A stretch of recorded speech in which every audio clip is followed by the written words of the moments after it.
Chosen one. There was a prophecy written about you before you were born, not in ancient texts or mystical scrolls, but in the fabric of reality itself, encoded in the patterns of your life, hidden in the challenges you would face, sealed within the trials that would shape you. Most people live their entire lives without ever encountering their prophecy. But you are different. Your enemies, in their arrogance and ignorance, did something that changed everything. They broke the first seal. They triggered the awakening. They set in motion a sequence of events that cannot be stopped, cannot be reversed, and will inevitably lead to their complete undoing while elevating you to heights they cannot even imagine. You see, prophecies do not activate themselves. They require specific conditions, particular circumstances, exact combinations of events to unlock. Your enemies provided those conditions. They delivered those circumstances. They created that exact combination. And now the prophecy is in motion. Reality is reshaping itself around you, and they are beginning to realize they did not attack a random person. They attacked the main character in a story that was written long before they existed. And in every great story, the hero rises while those who oppose them fade into footnotes of cautionary tales. Before we go deeper into this revelation, I need you to understand something crucial.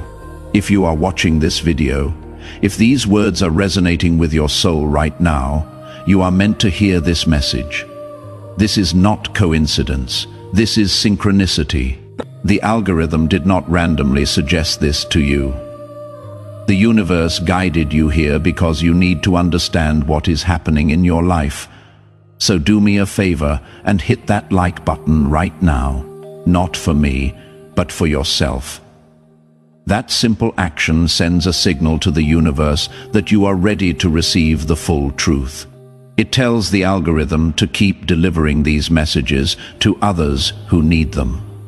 So pause for a moment and do it now. I will wait. Good.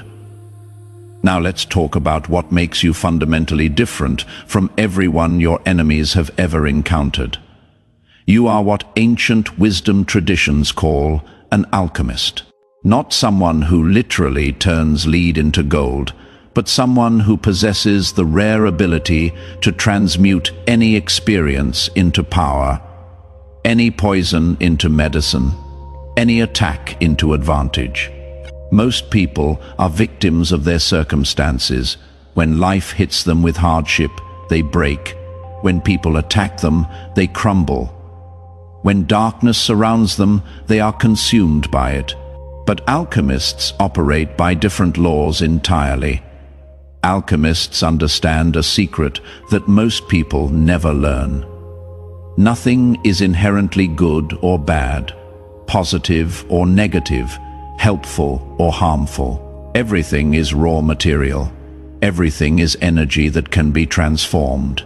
A master alchemist can take the most toxic substance and through the process of transmutation, turn it into something valuable, something powerful, something that serves their highest purpose. Your enemies threw poison at you. They hurled toxicity. They dumped darkness. And you, whether you realized it consciously or not, began the alchemical process. You took their poison and transmuted it into wisdom. You took their toxicity and transformed it into strength. You took their darkness and converted it into an inner light so bright that it now blinds them when they look at you. This is not a metaphor. This is literally what happened. Every insult they threw carried energy. Every betrayal contained power. Every attack delivered force. In the hands of a normal person, that energy would have been destructive. That power would have been devastating. That force would have been crushing. But you are not a normal person. You are an alchemist. And alchemists know how to reverse polarity, how to flip the script, how to take incoming negative energy and transform it into outgoing positive power. So every attack made you stronger. Every betrayal made you wiser. Every insult made you more confident. They kept throwing more and more at you, wondering why you were not breaking. They did not understand that they were not attacking you. They were feeding you. They were fueling the very transformation that would eventually make you untouchable. Think about how insane that is from their perspective. They invested all this energy, all this time, all this effort into destroying you. And the result was the opposite of what they intended.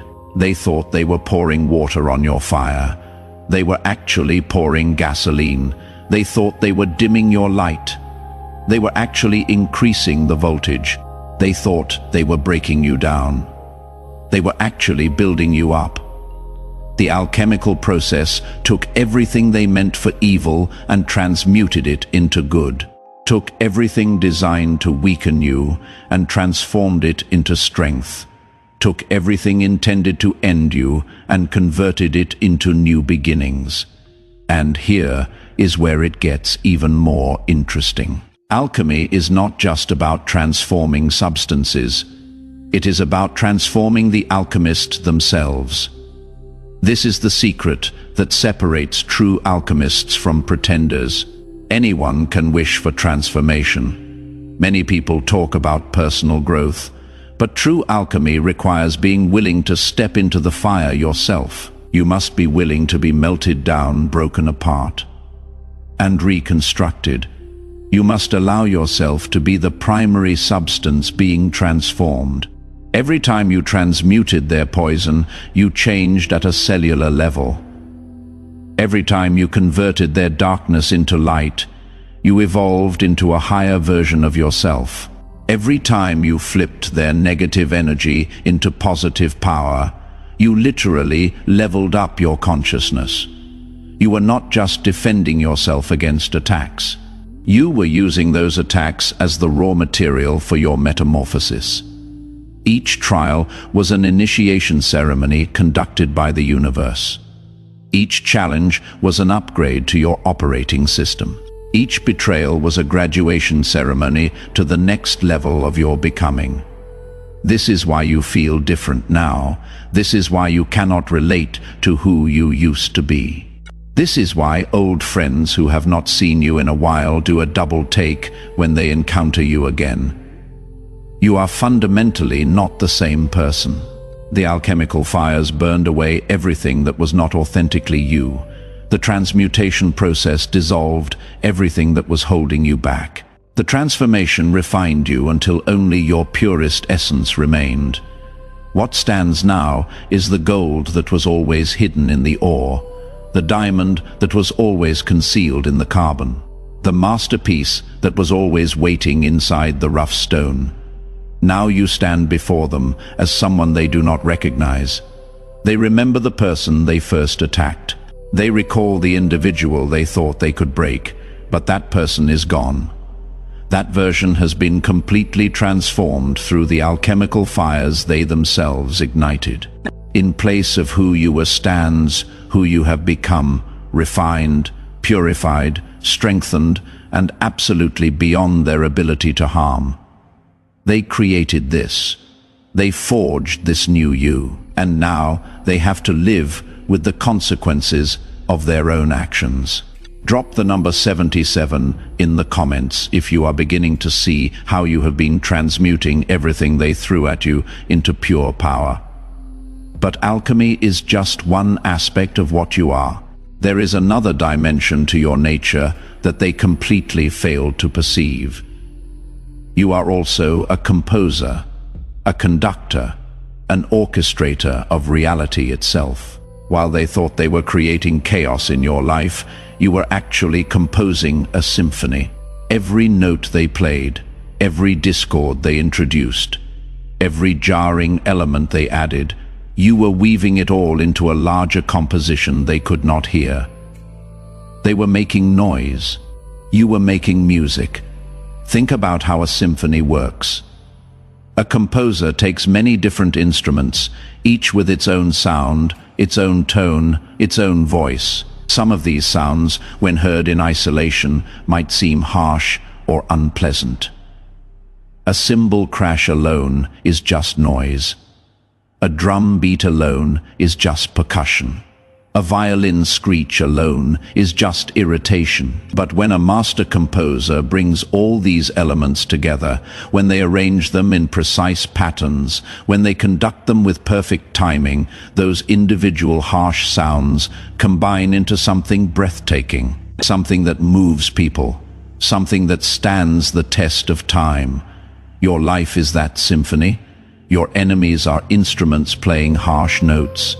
Each attack is a cymbal crash. Each betrayal is a drum beat.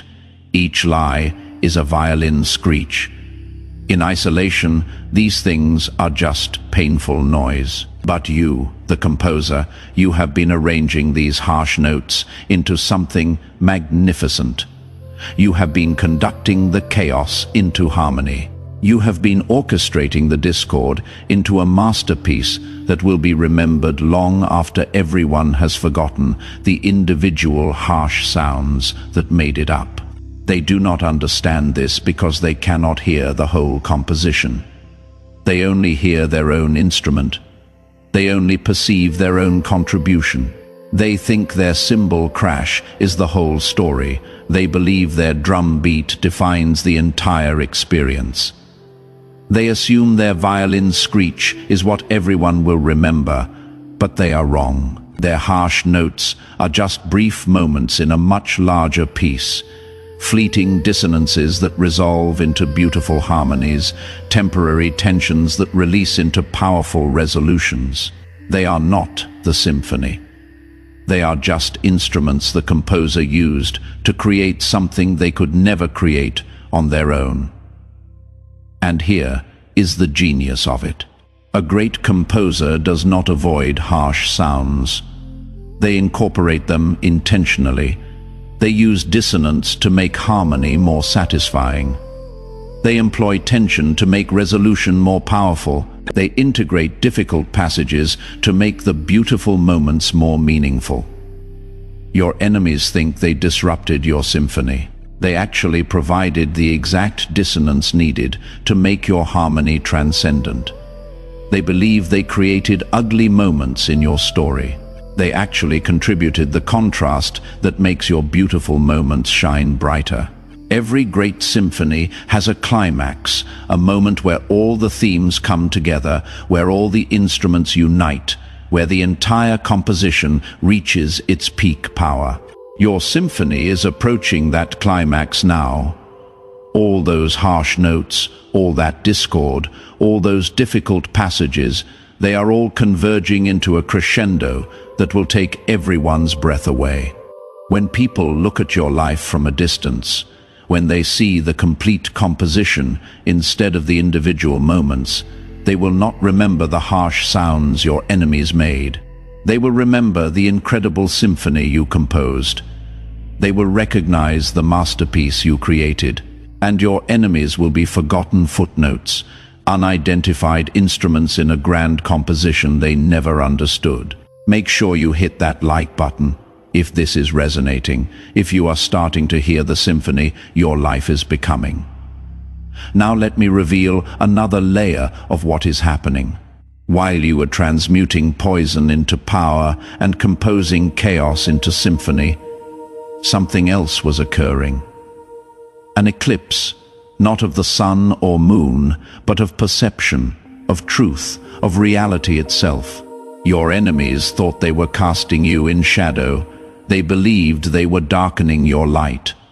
They assumed they were eclipsing your presence. But they misunderstood how eclipses actually work. In a solar eclipse, the moon passes between the sun and Earth, blocking the sun's light temporarily. To observers on Earth, it looks like darkness has overcome light, like the sun has been defeated. But anyone with perspective knows the truth. The sun has not been defeated. It has not been dimmed. It is still burning with the exact same intensity. The eclipse is just a trick of position, a temporary illusion created by alignment. And when the eclipse passes, when the moon moves out of the way, the sun blazes forth even brighter than before, more appreciated because it was briefly hidden, more valued because people experienced what life is like without it. Your enemies positioned themselves between you and the world. They tried to block your light. They attempted to cast you in shadow. For a moment, to some observers, it looked like they succeeded. People who only saw the surface believed the lies. Individuals who only perceived the illusion thought you had been diminished. Observers who lacked perspective assumed you had been defeated, but it was all just an eclipse. A temporary trick of positioning, a brief illusion created by alignment. You were still burning with the same intensity. Your light was still just as bright. Your power was still just as real. The shadow was not on you. It was on the perception of you, and now the eclipse is ending. Your enemies are moving out of position. Their ability to block your light is fading. The illusion they created is dissolving. And as the eclipse passes, as the shadow lifts, as the truth becomes visible again, your light is blazing forth brighter than ever before. People who believe the lies are seeing the truth. Individuals who trusted the illusion are perceiving reality. Observers who lacked perspective are gaining clarity, and what they see is taking their breath away. Because here is the thing about being eclipsed. It does not diminish you. It actually sets you up for a more dramatic revelation. When light suddenly bursts forth after a period of darkness, it is more impactful than light that was always visible.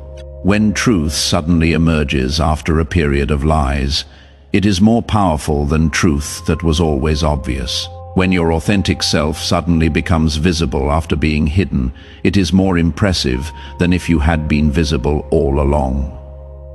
Your enemies thought they were dimming your light. They were actually staging your most dramatic entrance. The eclipse also revealed something else. During a solar eclipse, something magical happens. The sun's corona, which is normally invisible because the sun itself is too bright, suddenly becomes visible. The outer atmosphere of the sun, a halo of plasma extending millions of miles into space, can finally be seen when the sun's direct light is blocked. Your enemies blocked your direct light, and in doing so, they revealed your corona. Aspects of your power that were always there but invisible because your regular presence was so bright suddenly became visible. Depths of your character that could not be perceived when you were just being normal suddenly revealed themselves. Dimensions of your strength that were hidden in plain sight suddenly became obvious. People are now seeing layers of you they never knew existed. Qualities you possess that were always there but unobserved. Powers you carry that were always active but unrecognized. The eclipse your enemies created paradoxically revealed more of your true nature than would have been visible if they had never attacked you. They thought they were hiding you. They were actually unveiling you. They believed they were diminishing your presence. They were actually amplifying your impact. They assumed they were casting you in shadow. They were actually illuminating your greatness in ways that would never have been possible otherwise. But there is yet another force at work that your enemies failed to consider. You are not just an alchemist, not just a composer, not just a light source being eclipsed and revealed. You are also the tide, the ocean, an inevitable force of nature that operates by laws that cannot be negotiated, cannot be manipulated, cannot be stopped. The tide does not argue. It does not defend itself. It does not react to opposition. It simply moves according to its nature, according to the pull of celestial bodies, according to rhythms older than human civilization. Your enemies are like people standing on the beach, yelling at the tide to stop. They are drawing lines in the sand, commanding the water not to cross. They are building walls of sand, declaring that the ocean shall not pass. And for a brief moment, When the tide is out, they think they have won. They look at the dry sand and congratulate themselves on defeating the ocean. They celebrate their victory over the waves. They declare themselves masters of the sea. But anyone with wisdom knows what is coming. Anyone with perspective understands what happens next. The tide always returns. The ocean always reclaims its territory. The water always rises. You are that tide. For a period, you pulled back. You withdrew. You gave them space to build their sand castles, to draw their lines, to make their declarations. They interpreted your withdrawal as retreat. They mistook your patience for weakness. They confused your strategic timing with defeat. But you were not retreating. You were gathering force. You were building momentum. You were preparing for the inevitable return. And now you are coming back in, rising higher, pushing further, reclaiming everything and more. The beautiful thing about the tide is that it does not need to fight. It does not need to force. It simply rises, and everything that cannot withstand it is swept away naturally. Sand castles crumble, lines in the sand vanish, walls of sand dissolve, not because the tide is aggressive or violent, but simply because it is the tide. Its nature is to rise and reclaim. Its essence is to ebb and flow according to cosmic rhythms that predate and will outlast any human resistance. Watch what happens when the tide comes in. It does not announce itself with thunder. It does not demand attention with noise. It just moves forward, inch by inch, wave by wave, relentless and unstoppable. Children playing on the beach suddenly notice their feet are wet. Sunbathers realize their towels are getting soaked. People who thought they were safely above the waterline discover they need to move higher. And those who built elaborate structures in the sand watch helplessly as their creations dissolve back into the beach. This is your energy right now. You are not making threats. You are not issuing warnings. You are not announcing your return. You are simply rising, moving forward, reclaiming your space. And everyone who positioned themselves in your path is starting to feel the water around their ankles, starting to realize they built their foundations on sand, starting to understand that no amount of resistance will stop what is already in motion. Your enemies can resist all they want. They can yell, they can build barriers, they can declare victory. But the tide does not care about their opinions. It only cares about the gravitational pull that controls it. And that pull, that cosmic force, that universal law is on your side. You are rising now. Everything they built while you were withdrawn is beginning to crumble. Every line they drew is being erased. Every barrier they constructed is dissolving. Not because you are attacking them, not because you are forcing anything, but simply because your nature is to rise. Because the cosmic pull is bringing you back to your rightful place. Because universal law is restoring balance.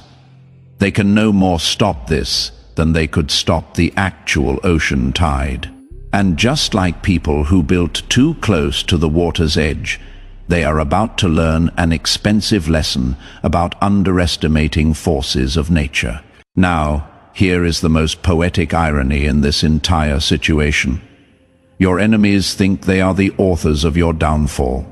They believe they wrote a story where you are defeated and they are victorious. But in reality, they are not the authors of anything. They are characters in a story you are writing.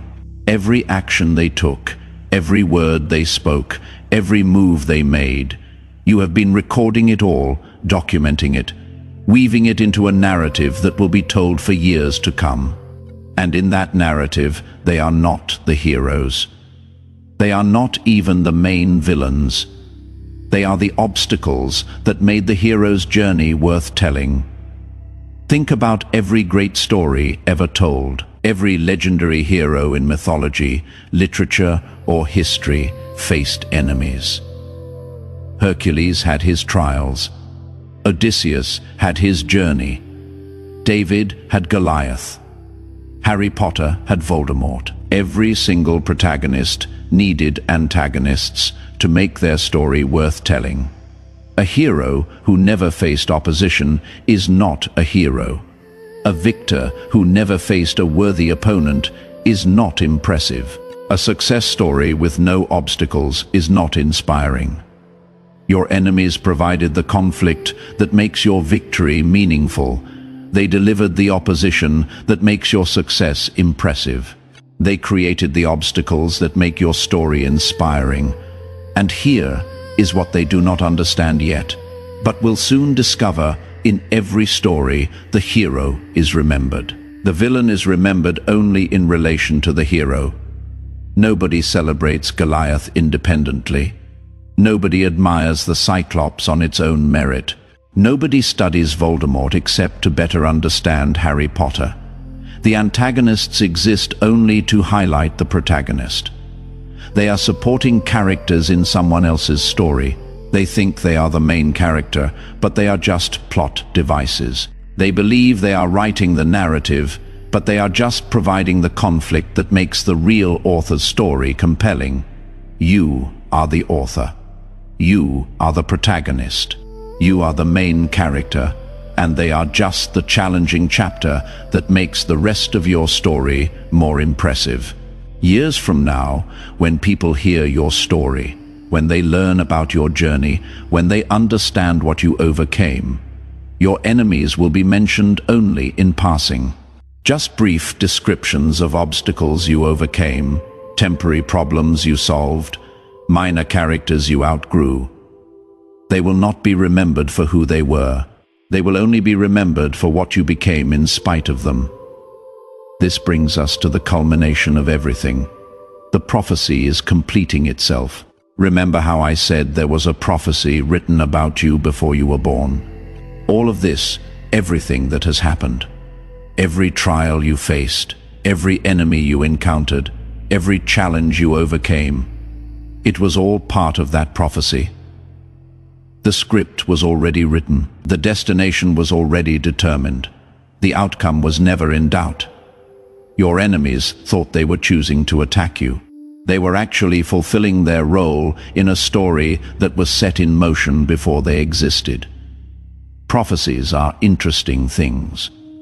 They do not happen despite opposition.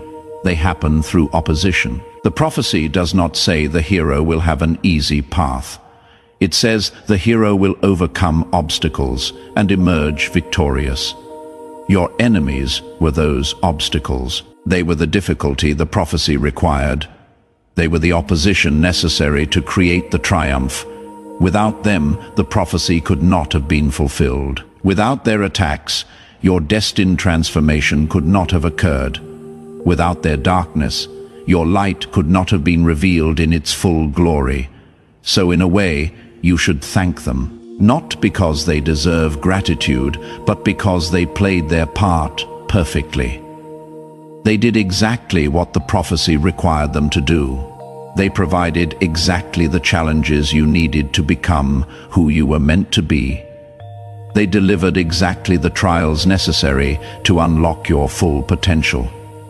They were not your destroyers, they were your refiners, not your enemies in the ultimate sense. They were your unwitting assistants in the fulfillment of your destiny. And now, the prophecy is reaching its climax.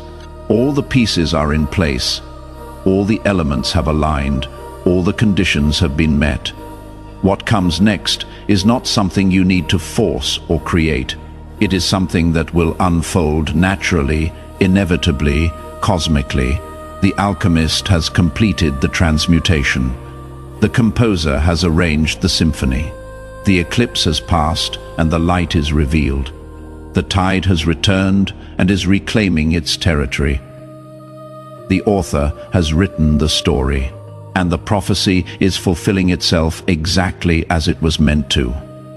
Your only job now is to step fully into your role, to embrace who you have become, to accept the power you have gained, to claim the destiny that has been prepared for you. No more doubting yourself. No more questioning your worth. No more wondering if you deserve this. The universe does not make mistakes. Prophecies do not activate for random people. You were chosen for this before you were born. You were prepared for this throughout your life. You were refined for this through every trial. And now, it is time to walk in the fullness of what you are. If this message has awakened something deep within you, if you can feel the truth of these words vibrating in your soul, then I need you to take action right now. Hit that like button to amplify this frequency. Subscribe to this channel so you stay connected to these truths. And drop the number 77 in the comments to signal to the universe that you are ready, that you accept your role, that you claim your prophecy. Share this message with others who need to understand they are not victims of random attacks, but heroes in prophesied journeys. Together we rise. Together we fulfill the prophecies written about us. Together we show the world what happens when chosen ones finally wake up and remember who they are.